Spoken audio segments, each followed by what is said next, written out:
Shalom and welcome once again to Elders of GMS, giving all praises to Yahweh Hashem Yahweh Shai. Today's date is 4/9/11.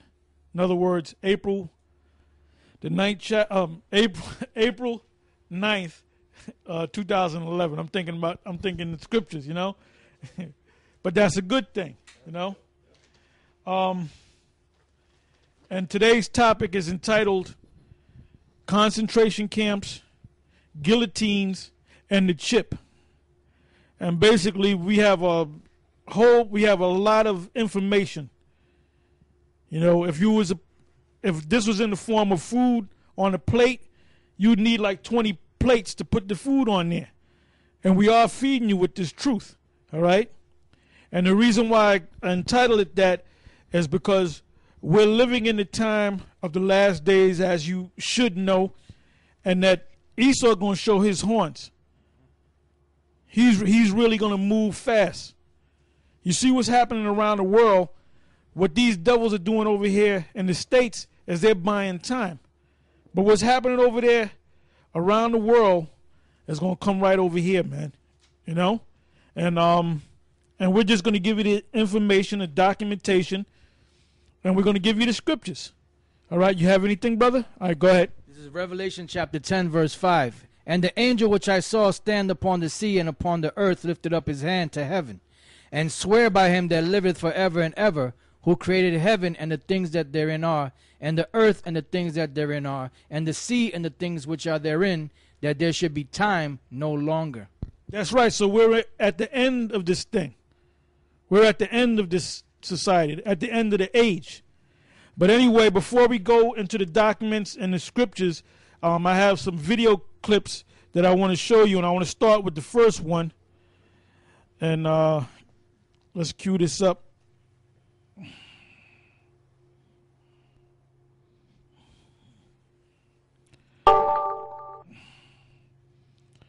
I'll make sure. Before we move on to the next topic, there's something that I sort of want to raise with you guys.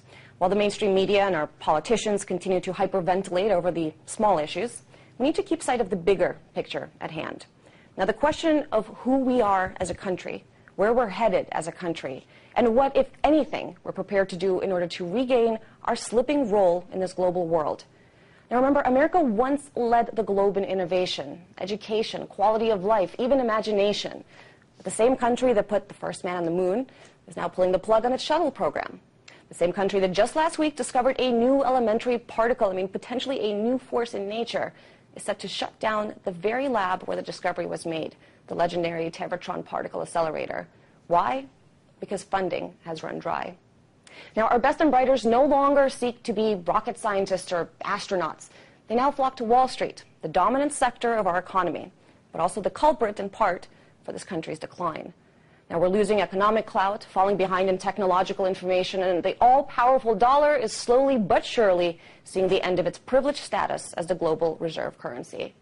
These are the issues that our politicians must tackle. These are the trends that a leader with courage would actually try to reverse.